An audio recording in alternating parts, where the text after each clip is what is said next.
You are listening to Viewpoints from PlaceCloud.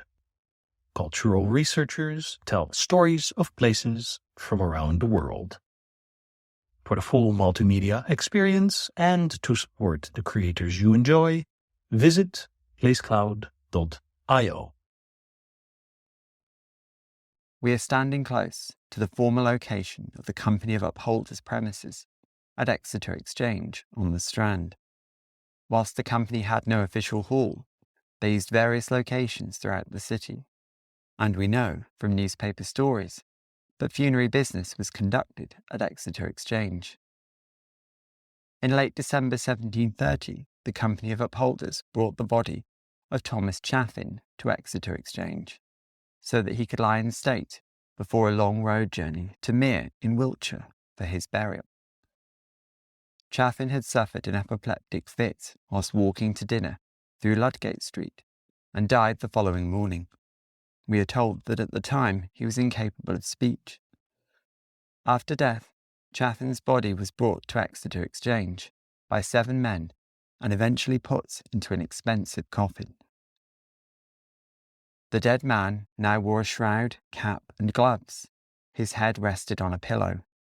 He lay within a lead coffin shell, lined with fine crepe.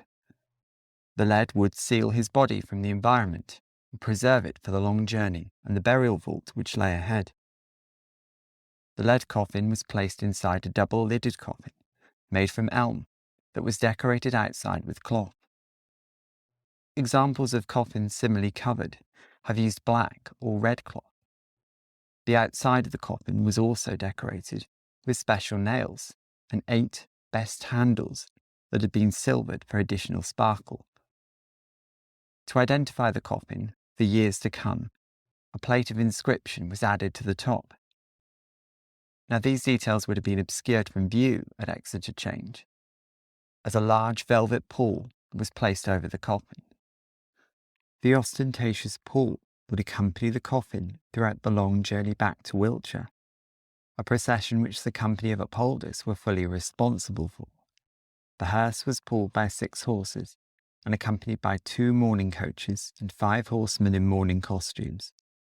Each one of these riders wore white gloves and a white hat band, recalling the unmarried circumstances of the deceased. The journey included night stops in which Chaffin's pall-draped coffin was kept in a specially decorated room and watched by attendants.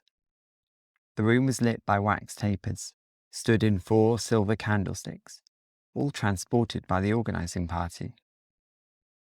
The journey culminated in a spectacular funeral procession at Mere on the 2nd of January 1731, featuring the pall supported by gentlemen appointed as bearers and given special scarves and hatbands for the occasion. Tenants of the deceased were invited and given gifts of clothing to wear. Some of the attendants processed with truncheons, and others carried fabric-clad staves. The hearse was topped with white ostrich feathers and banners made of buckram. Various banners and armorial decorations recalled the pomp of earlier heraldic funerals, and this was particularly true of a surcoat, helmet, sword and shield, which were carried in the funeral procession and placed in the church afterwards. It had been a long funerary journey, and a funeral well performed, and it had begun close to this spot.